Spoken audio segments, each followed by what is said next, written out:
Hello everyone. Today our presentation topic is about the Buddhist concept of Nirvana. Nirvana is the third truth from the Four Noble Truths. It means the total elimination of sufferings in our human life. The Buddha said, Nirvana is supreme happiness. So, what is happiness in our life?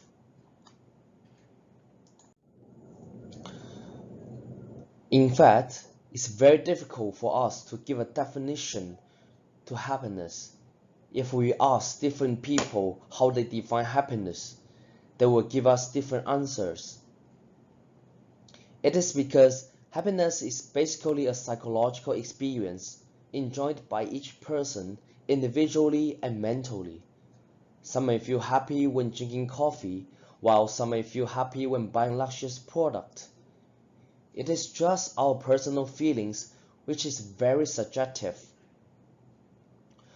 From a Buddhist perspective, happiness means the end of suffering. Many people misunderstand the concept of happiness and mix up with pleasure. For example, when we were young, we liked candies, which are very sweet and can bring us happiness. However, this is a pleasure instead of happiness, as when we finish the candy, the pleasure ends. It's very different from happiness. Happiness is that even if we just stand there or sit there without doing anything, we can be happy if there is nothing to stir our feelings. Our mind is clear and peaceful without any disturbance and troubles. That feeling without any problem is completely different from pleasure. In Buddhism, the definition of happiness is the absence of three poisons of human life, including craving, hatred, and delusion. According to Buddhism, dukkha, or all human sufferings, are caused by these three poisons, and therefore these three poisons are named the roots of all problems in our life. And when we can get rid of these three poisons in our life, we can attain happiness. What is Nirvana?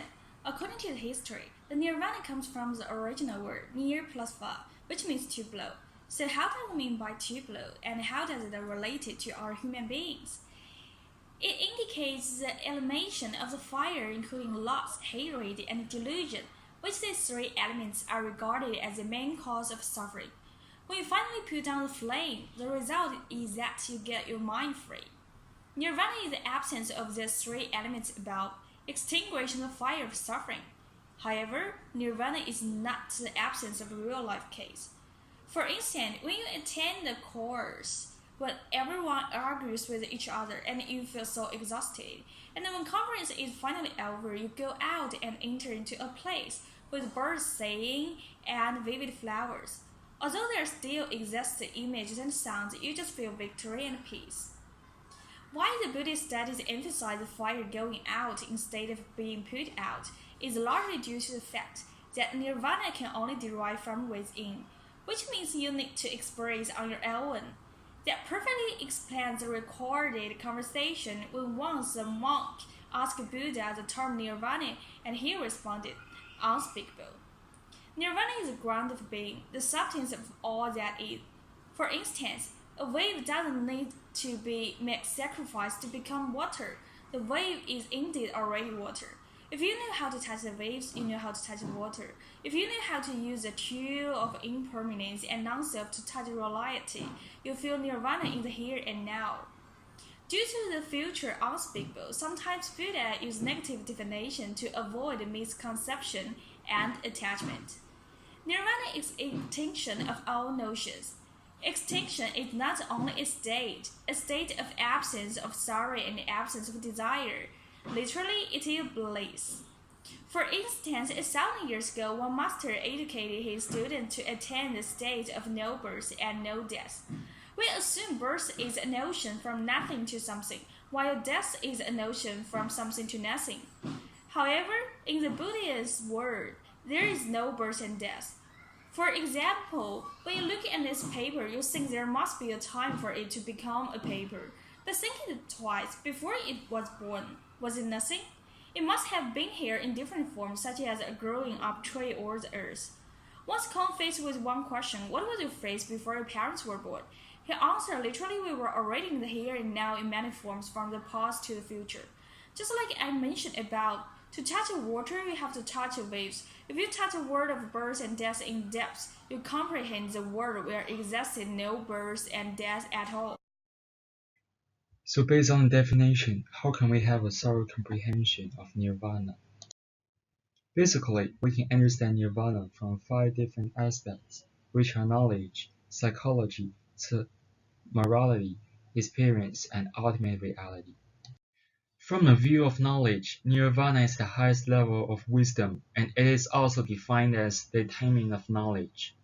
According to Samyutta Nikaya, the Noble Eightfold Path leads to knowledge, leads to peace, to direct knowledge, to enlightenment, to nirvana.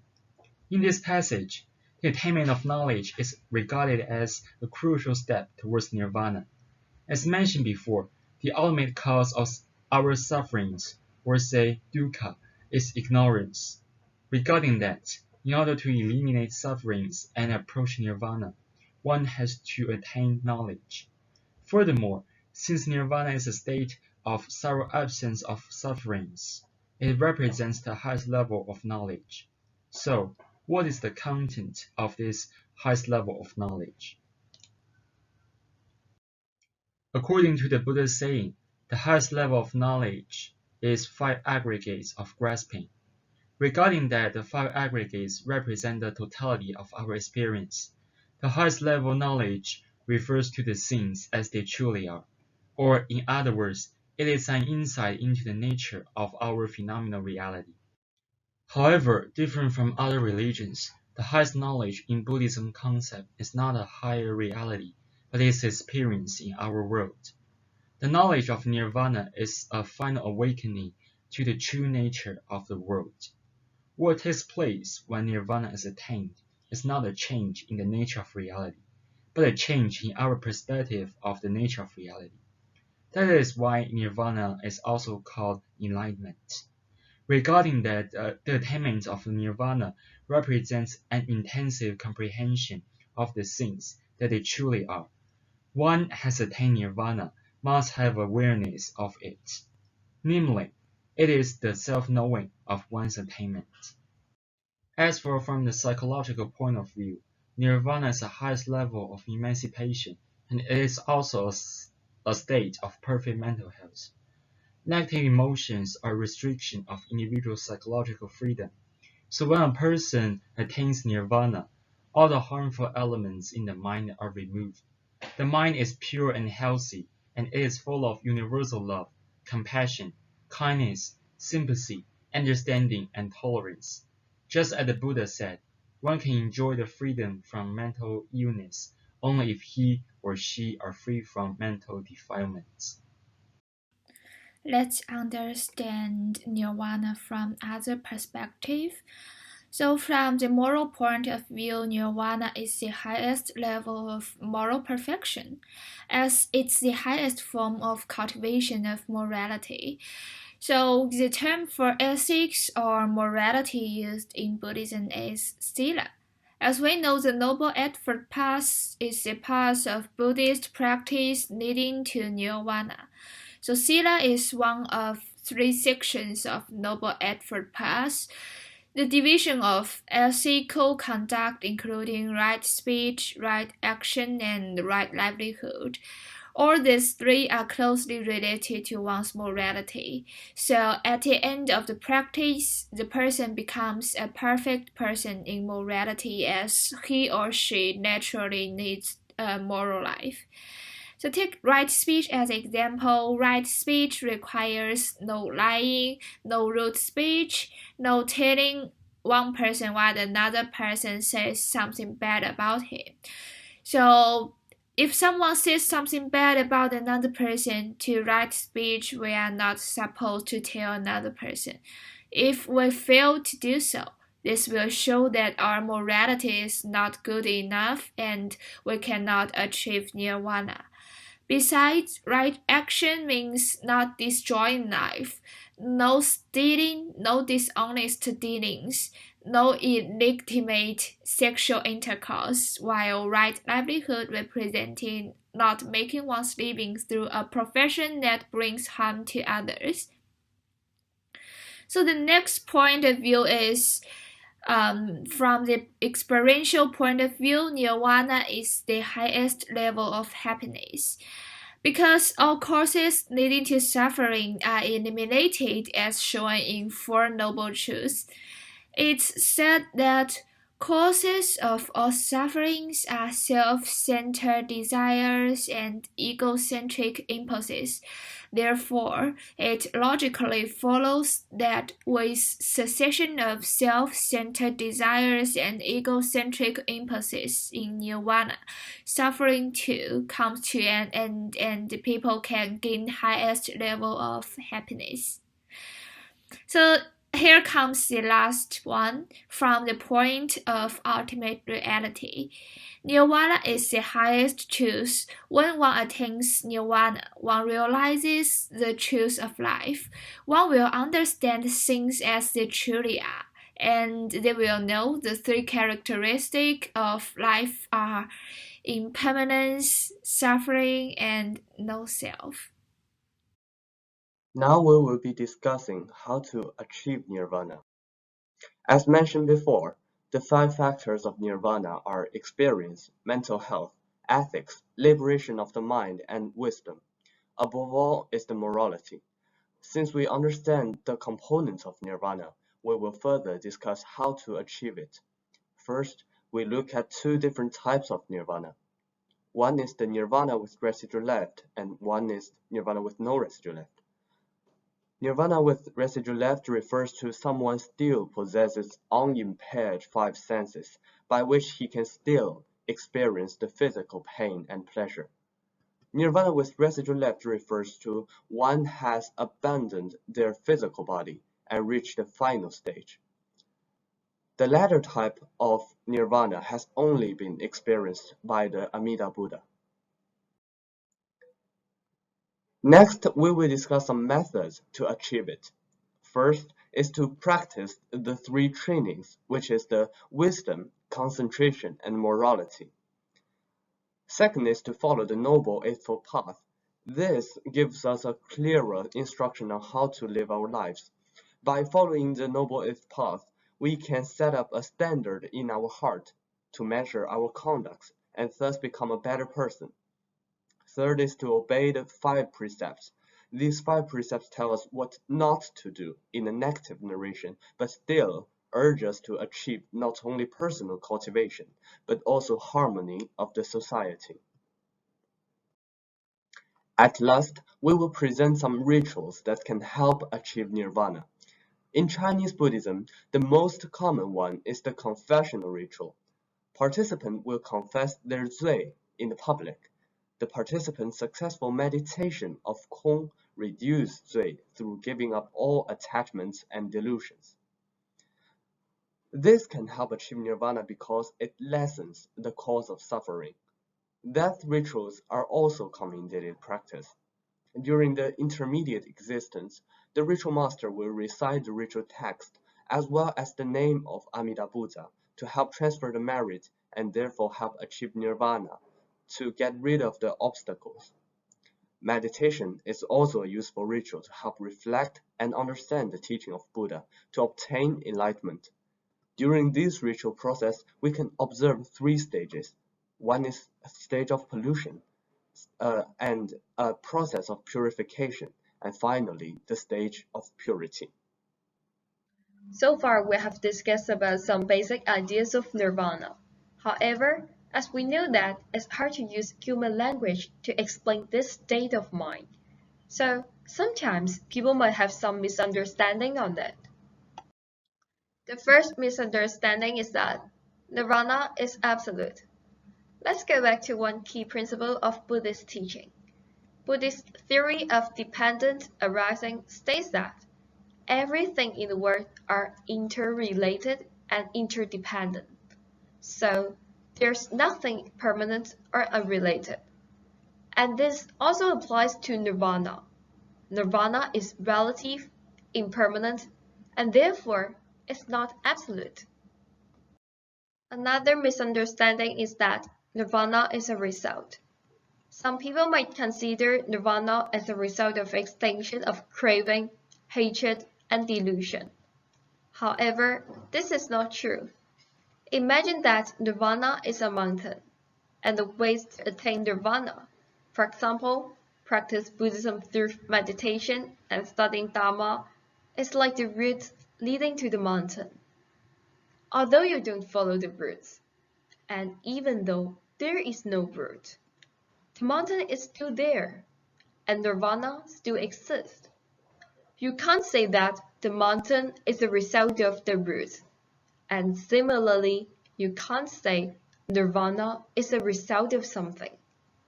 We can only say that the path can lead us to realize nirvana, but that path doesn't cause nirvana. Also, people might be curious about and ask, what is there after nirvana? Actually, this question itself is wrong. Since nirvana is the ultimate truth, it's already hard for us to fully understand to attain nirvana. As we mentioned before, nirvana is like a fire. When the fire gone out, we won't ask where the flame has gone. We know this is an inappropriate question, and similarly, it's meaningless to find out what is there after nirvana. In addition, this question is meaningless because it's unrelated to our human lives. Even though we find out the answer, we can't use it to solve the human problems. All the Buddhist studies and practice are related to human minds, and the ultimate goal of Buddhism is to attain nirvana. So, Buddha thinks it's more important and meaningful to study Dharma and do meditation rather than thinking about these kinds of meaningless questions. Another misunderstanding about nirvana is to consider it as a state of nothingness. Nirvana, by nature, is a kind of human sensory experience, so it's to a large extent untranslatable and unspeakable. One can only tell what is nirvana after he's actually experienced it. But those people who equate nirvana with nothingness simply because we cannot give a positive or concrete definition of nirvana would be making a mistake. You know, the fact that a blind person has no idea about color does not mean there's no color in the world. Similarly, one cannot equate nirvana with nothingness simply because he doesn't know how to define or describe nirvana in a concrete or detailed manner. As Rodolphe Otto has told us, nirvana, even though it's negative in terms of concept, is positive in the most pronounced form in terms of sentiment. In other words, once you have obtained nirvana, you will get to know this full and rich and blooming experience of the highest level of human happiness. Furthermore, some people may wonder, as the cessation of suffering is like the going out of fire, does it follow that nirvana is like annihilation?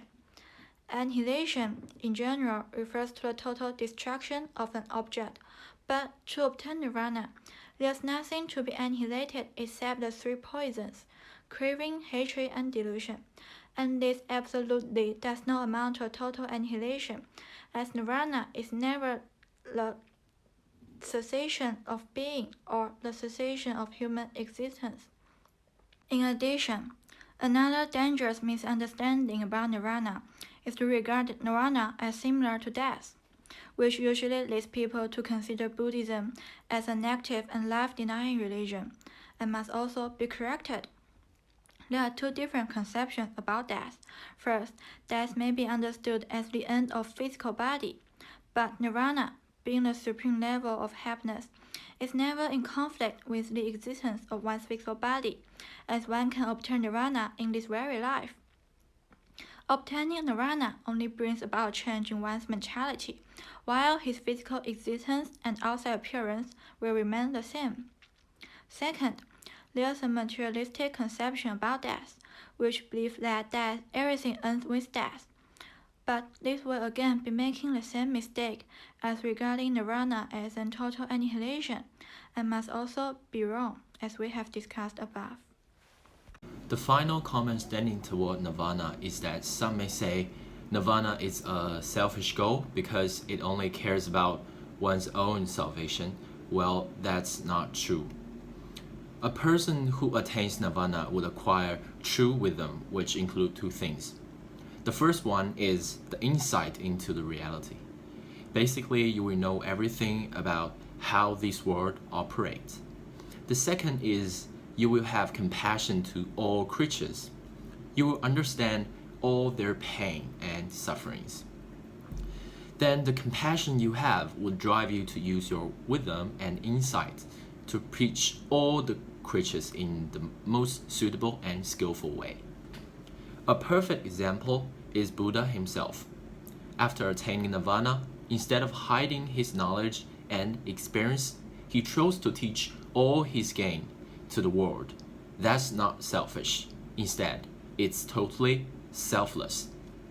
Well, in reality, in the end of the day, we might not attain nirvana just by knowing this concept, but we can do something to get closer and closer to such a state of mind. As we know, to acquire nirvana, we should get rid of craving, hatred, and delusion. So, how to get rid of them? Here are some tips. To abandon craving, stop thinking too much. It's perfectly alright not to know the answers. If you are at loss, if you don't know what to do, just relax, step by step, focus on the present. It will come to you when you least expect it. To get rid of delusion, never compare your life to others, because you don't know what their journey is all about, and therefore it's meaningless to do so. At the same time, don't care about what other people think of you, because only you know yourself. To put out the fire of hatred, it is a golden rule that time heals almost everything. Just let it go and forget about it. Remember always to smile, because smile keeps you happy. No one is in charge of your own happiness. To conclude our presentation, I want to cite advice from the Dhammabuddha. Not to do any evil, to cultivate good, to purify one's mind. This is advice from the Buddha, and hope everyone can attain nirvana and be happy. Thank you.